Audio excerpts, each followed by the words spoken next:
But today I want to talk to you about dethronement.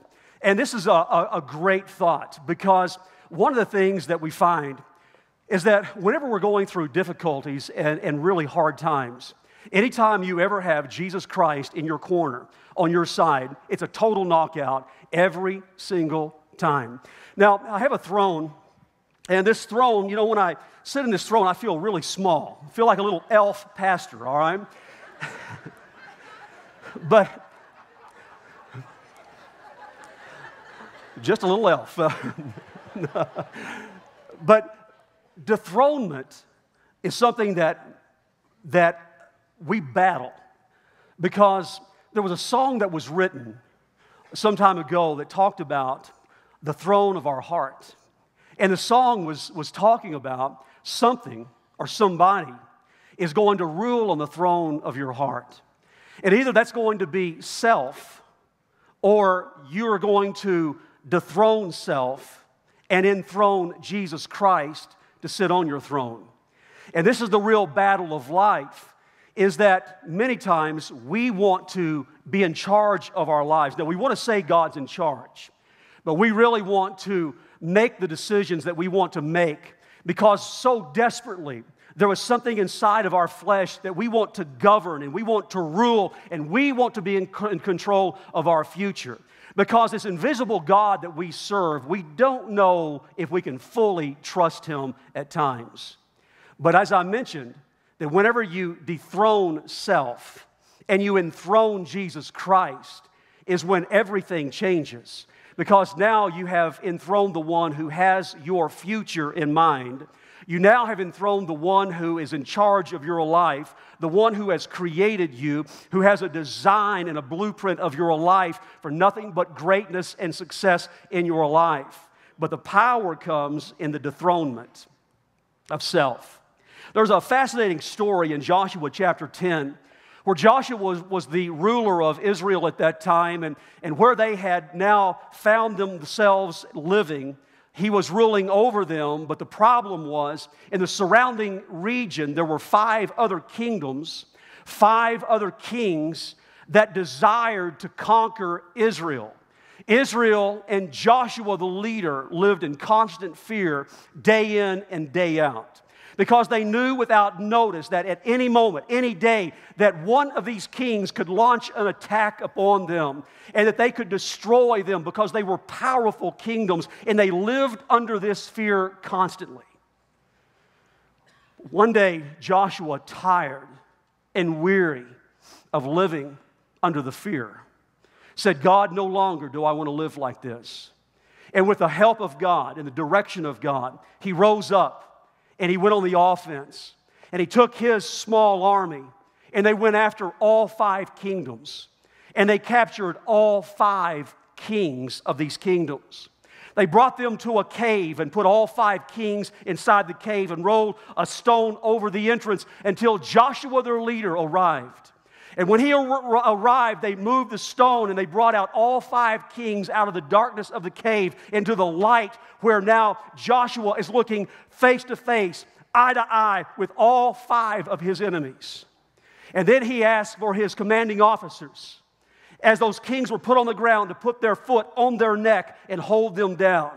And Joshua looked at these powerful kings, all 5 of them, realizing how vile and evil they were, understanding that these are the men who wanted to invade their city. They would rape their women. They would kill their wives and their children. They would destroy everything in their path, because they wanted to control the land that Israel had, because they saw the blessing that Israel was living in, but they did not understand that the blessing came from their God. And there that day, as they held these 5 kings to the ground, Joshua pulls out his sword and slays all 5 of these controlling powers. And on that day, he put a stop to the controlling power and the evil and the destruction upon their own land. When I look at that story, it becomes a vivid picture of how that we battle every single day with 5 controlling forces. 5 controlling forces that want to overpower us and control us. And the fight that we have is the fight of the flesh. And I have to fight it every single day, and you fight it every single day. But our flesh is made up of the five senses.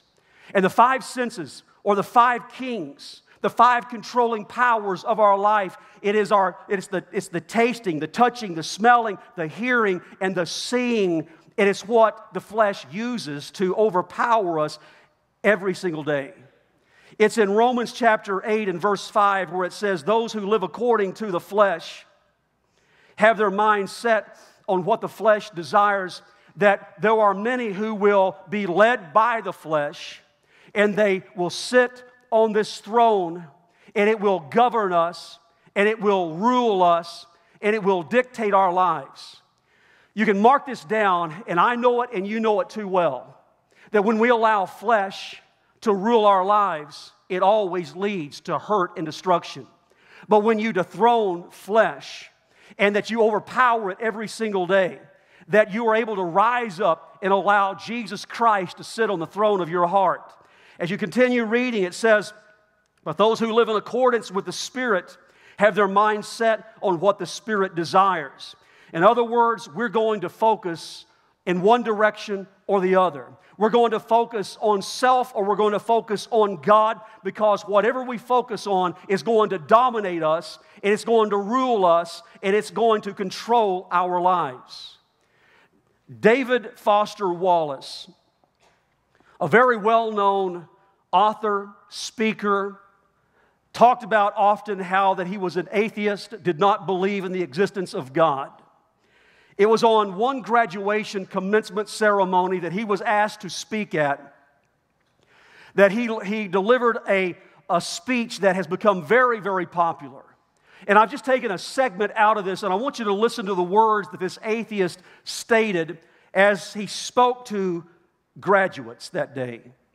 He said, it's easy to be hypnotized by the dialogue between the two voices in your head. What's interesting to me is that he identifies that there are two voices. And there's a voice that is good and there is a voice that is evil. And how we detect that, or how we describe that today, is the voice of God and the voice of Satan. And he's talking about two voices in our head. In the day-to-day trenches of adult life, there is no such thing as not worshiping. Everyone worships something or somebody. The compelling reason to worship the God of the Bible is because everyone else you will worship will eat you alive. Worship beauty, and you will find someone prettier, and it will leave you feeling ugly. Worship power, and you will find someone stronger than you, and it will leave you feeling weak.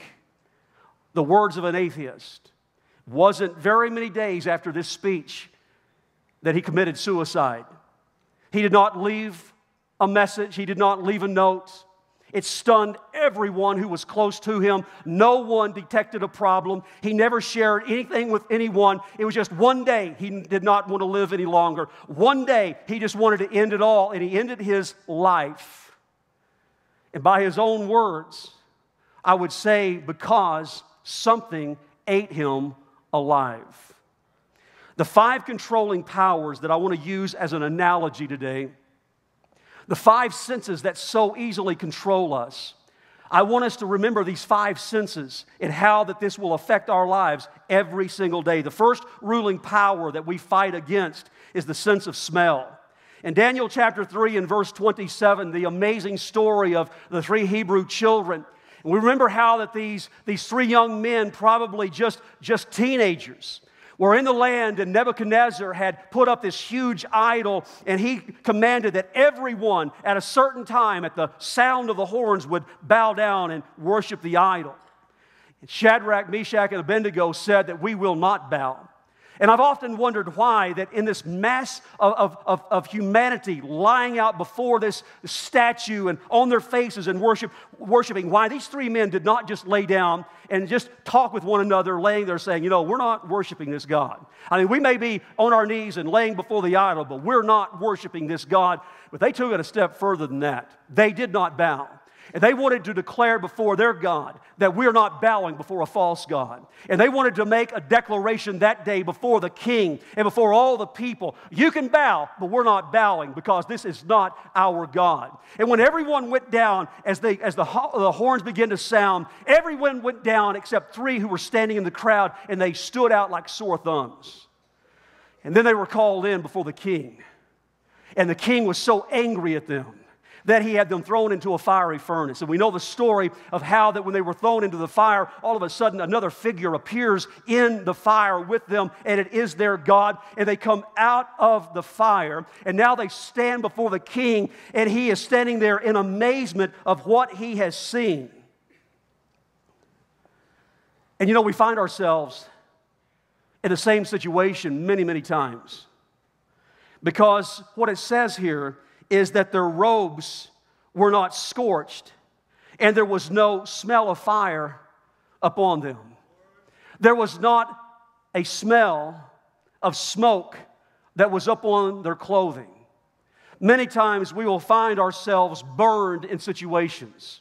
That we've been burned in relationships. We have been burned in a business deal. We've been burned in a church setting. I mean, we have been burned by somebody that we trusted, and we called them our friend, and there was this lingering smell. There is that lingering stench of being burned, and it goes on for weeks, and it goes on for months, and it goes on for years, and we harbor that, and we can't get rid of that. It's like a lingering smell that we live with.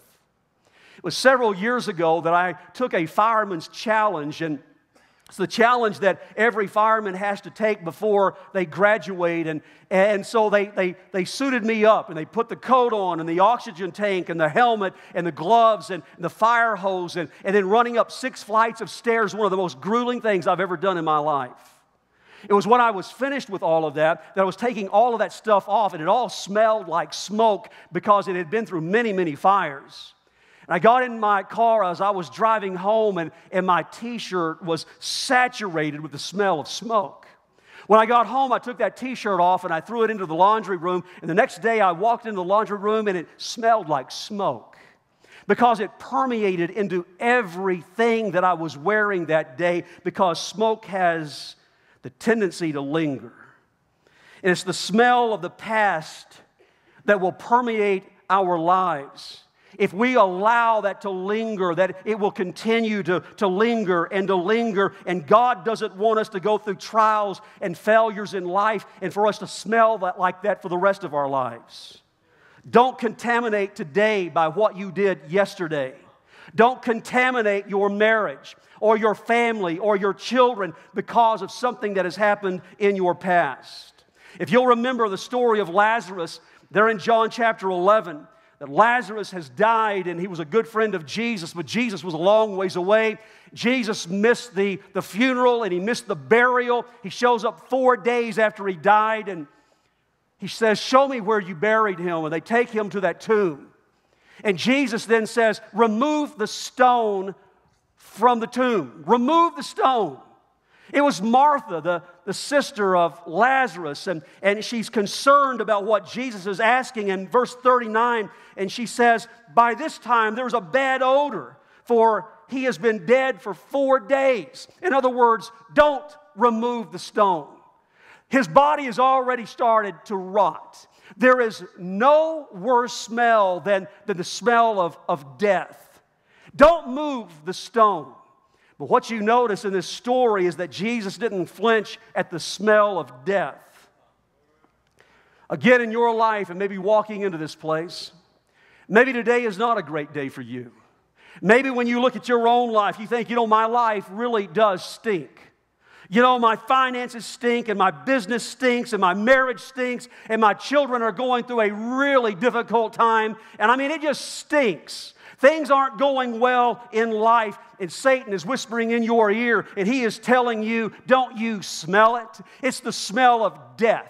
You'll never recover in this situation. You'll never get past it. You'll never get through it. It's the smell of death, and he will whisper in your ear saying you will never, ever survive it. But just because you've been through the fire, it doesn't mean that you have to smell like it for the rest of your life. Because there's one who can overpower, and there's one who can move into your life, and then it can change everything. The second ruling power that I want to talk about is the power of touch. It's what you feel. And in Genesis 27, there's the story of Isaac and this father who's now very, very old, is on his deathbed. He is almost blind, and he has two sons, Jacob and Isaac. They are twin boys. Isaac is the oldest, or Esau is the oldest. And Esau is the one who is supposed to come in before the father and receive the inheritance. But Jacob, the deceiver, comes in. He feels like that I have the right to the inheritance. After all, we were twins. I mean, he was born just a few seconds before me. I really deserve this. And he comes in and deceives his father. Now, what he does is he puts fur on his arm and his hands because Esau, his brother, is very, very hairy. And he comes in to deceive him. And in Genesis 27, in verse 22, so Jacob went closer to his father, and Isaac touched him. And the voice is Jacob's, but the hands are Esau's, Isaac said. But he did not recognize Jacob because Jacob's hands felt hairy like Esau's. So Isaac prepared to bless Jacob. On that day, a great mistake was made. That the father, Isaac, his decision was based upon what he touched, on what he felt, and the inheritance was given to the wrong son.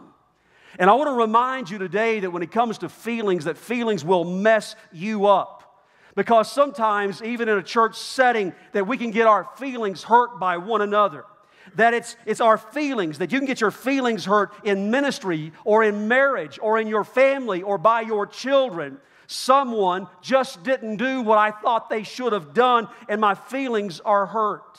You know, they slighted me. They didn't recognize me. You know, they didn't speak to me. They walked right by me and never said anything. And my feelings are hurt. And we find that we are wounded and we're angry and we feel like we've been mistreated.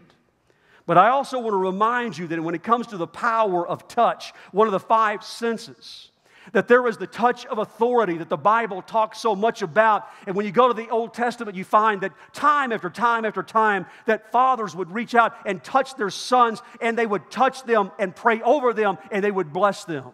In the New Testament, you find that Jesus reached out, and He touched the little children. It said, and He touched them, and He blessed them. That you find that Jesus reached out, and He touched the lame, and the sick, and the deaf, and even the dead, and it was the touch of life, and it was the touch that made all the difference. And there is a power and authority in the power of touch when you use it in the right way. 2 weeks ago, it was on a news report, they were talking about the people who are the happiest in marriage are the ones who touch one another often, that they hug one another, they hold hands, that they cuddle together. And the power of touch is what enhances our lives, and we have the authority and the power to reach out and to touch our spouse, our children, those that are around us with the power and the authority that God has given to us. There's a third ruling power. It's the power of sight. The Bible tells us that we are not to walk by sight, but that we are to walk by faith. In 2 Kings chapter 6, there's the story of Elijah and his servant. They're in their home that day, and the servant gets up early and walks out the door and sees that the enemy, there's an army that has surrounded their home, and they are there to kill Elijah and all of his servants. And this servant runs back in the house, and fear grips him, and he realizes that they're about to die. Here, this great prophet, here he speaks these words, and he says in verses 16 and 17, "Don't be afraid," the prophet answered. "Those who are with us are more than those who are with them."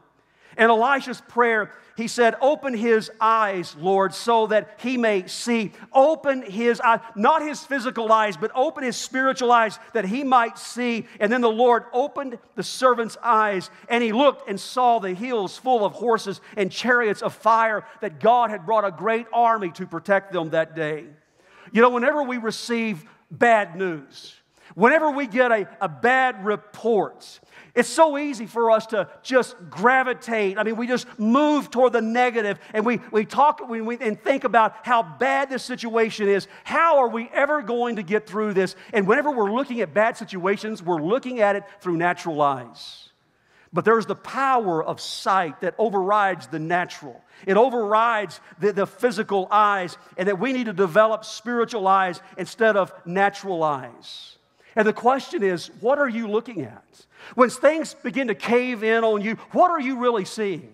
Do you see angels or do you see demons? Do you see promises or do you see problems? Do you see the Word of God or do you see the bad report? What do you see?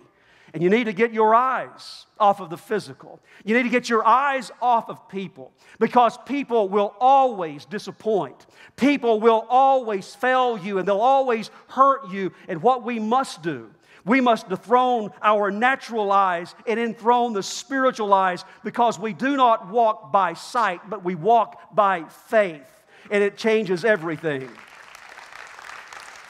The fourth ruling power is the power of hearing. In 2 Kings chapter 18, there is a severe famine in the land, and I talked briefly about this 2 weeks ago. That here you find that Elijah is in this land of where people are dying and animals are dying. I mean, it's a severe famine. And he goes on the hill to call out to God for God to stop the famine. And he prays and he prays and he prays, and he sends a servant out and says, "Do you see anything over the hillside?" And the servant comes back and says, "I see nothing but just blue skies." Elijah continues to pray and pray and pray, and then the servant comes back a little later and says, "Elijah, there's just a little small white cloud out there, no bigger than a man's hand. That's all there is." And by our natural sight, it's by what we are seeing and what we are hearing that makes the difference. And as he continued to pray what no one else could hear, he began to hear. Because it was in the supernatural that Elijah began to hear the sound of thunder. It was in the supernatural that he began to hear the sound of rain. It was through his faith that he knew that as he prayed and as he believed that God would send the answer. And what no one else could hear, Elijah could hear the sound. And God burst forth the sky with rain, and it ended the drought because of faith. Because Elijah had tuned his ear to a different frequency, and he had tuned into faith instead of unbelief. If you'll also remember the story of King David, who led his army down into a valley, and they were about to attack their enemy. It was when they were hiding out in the valley that God whispered in David's ear and said, "Do not advance, do not move forward until you hear the wind blowing through the mulberry bushes. Do not move until you hear the sound of wind." And David held steady. And then all of a sudden through that valley, then he began to hear the wind whistling through the valley. And what God had told him is that the wind is the power of the Spirit of God that will go before you and will defeat your enemy. And when he heard the sound is when David began to move. And on that day, David tuned his ears not to the physical, but to the spiritual, and he heard the sound of God. What we need to do in our lives is that every single day that we're saying, "God, when it comes to what I hear, that I am dethroning what I hear physically, but I'm going to hear spiritually, and I want to hear your voice." And that today, I'm not going to just gravitate to the negative, but I'm going to move toward the positive, because you have created me and you have given me blessing. And today, what I'm going to hear is I'm going to hear the sound of blessing, and I'm going to hear the sound of favor. I'm going to hear the sound of victory. I'm going to hear the sound of a blessed marriage. I'm going to hear the sound of blessed children, because I'm tuned to another frequency. It's the supernatural, because I've dethroned my physical hearing for the enthronement of the spiritual hearing. It was John the Baptist when he baptized Jesus in the Jordan River. It was on that magnificent day when he took him down and he baptized Jesus, and Jesus came up out of the water, that the heavens, it said, they opened up, and the voice of God spoke forth and said, "This is my Son in whom I'm well pleased." Jesus heard the words. John the Baptist heard the words, but the Word of God also says that for many in the multitude of people that stood by, they heard nothing but the sound of thunder. And they heard a racket. They heard a noise, but it's all that they heard. How easy it is for us to come to a weekend service just like this. And that we can go through the entire worship experience. And yet, you stand there, and you can be 1,000,000 miles away and never give a thought to any of the words that you're singing. Never give a thought to God Himself that you're in the midst of a powerful worship. And really it has become nothing but just a noise that is all around you, and it sounds like a racket because you never enter in. When it comes to the teaching and the preaching of God's Word, that you can allow your mind to drift off 1,000,000 miles from where you are. And as I speak this morning, that it can just sound like noise because you're not hearing the words that are coming forth. It's just a racket. It's just a noise that's going forth. Remember, you have a choice to listen. You have a choice to be able to hear. And to say, God, I want to hear supernaturally. And that when I enter into worship, God, I want this to become a moment of where you renew me and you strengthen me. And through this worship experience that I feel the peace of God. It's through the preaching of God's Word. God, tune my ears in and allow me to hear maybe what no one else in this building hears, but it's exactly what you need to speak to me about. And that on this moment, when the Word goes forth, that you are changed and transformed. And on this day, could be the changing moment of your life because you've tuned your spiritual ears into the voice of God and allowing Him to speak to your life. What are you listening to? Then there's the fifth ruling power that wants to take control of our lives, and it's the power of taste. In 2 Kings chapter 4, you find that Elisha is sitting around with his men. And on that day, they're eating stew. And all of a sudden, they realize that someone has poisoned the stew.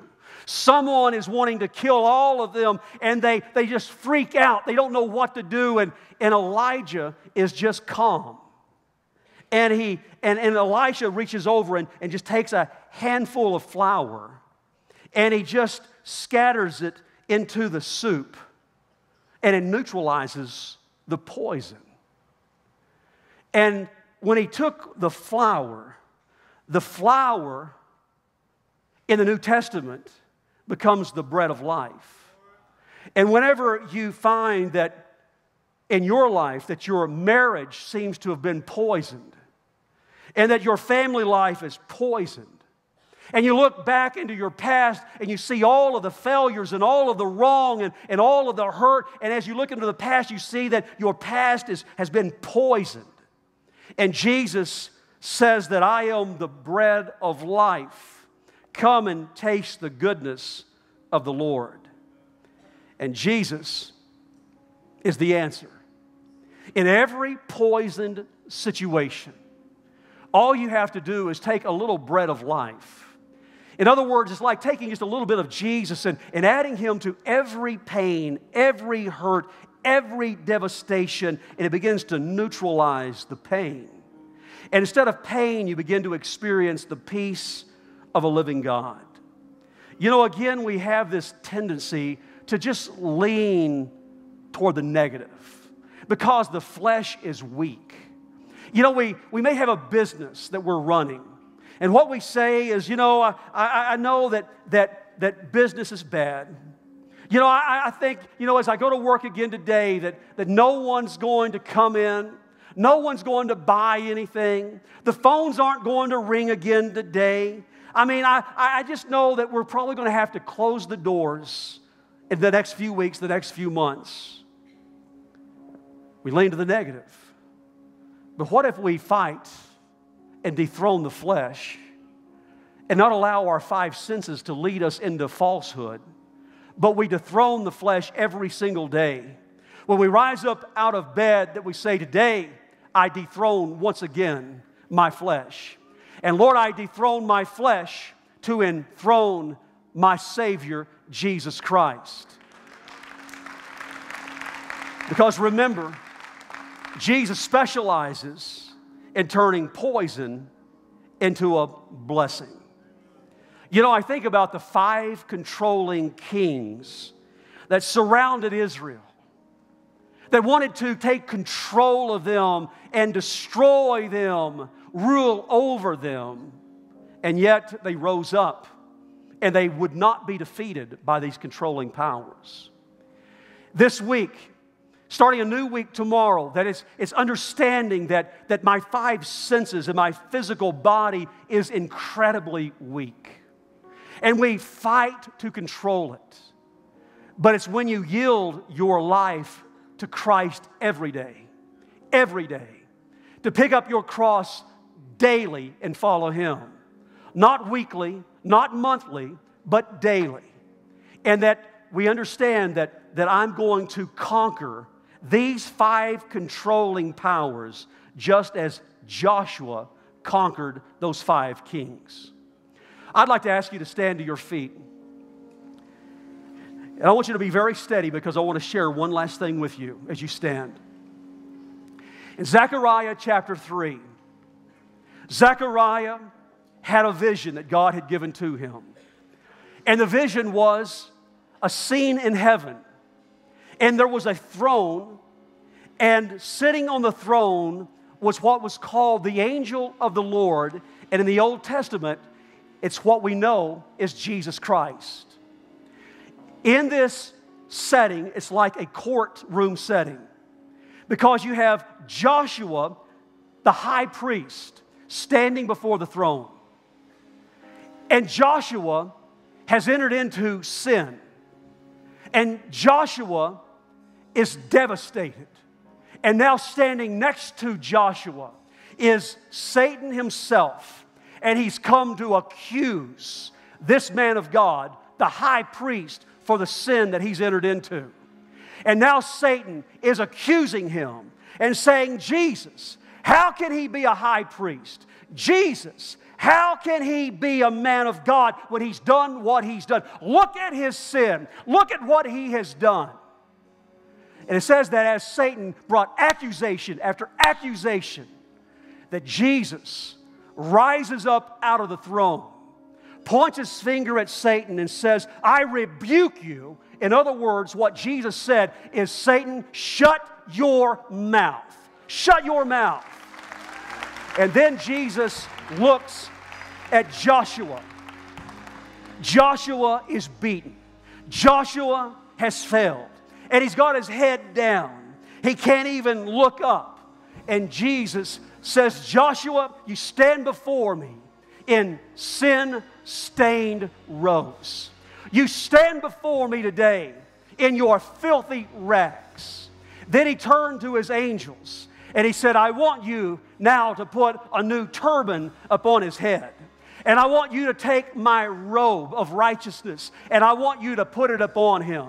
And then he looks directly into his eyes and he says, Joshua, if you will follow my word, you'll follow my lead, you will lead my people and you will lead my nation because I believe in you. I am not your accuser, but I am your redeemer. I have not come to crush you, but I've come to lift you. And I want you to know today that if you've walked into this building and life is pressing you and it's crushing you, and today your heart is heavy, today you don't know really what to do, that there's the pressure of the world that has zapped you of your joy, and there's no longer any happiness, and you can't remember the last time that you laughed. I want to tell you today is your day. Today is your day, and what Jesus Christ is saying is that I have not come to accuse you of your past, but I have come to remind you of your future, and that God has something great for you.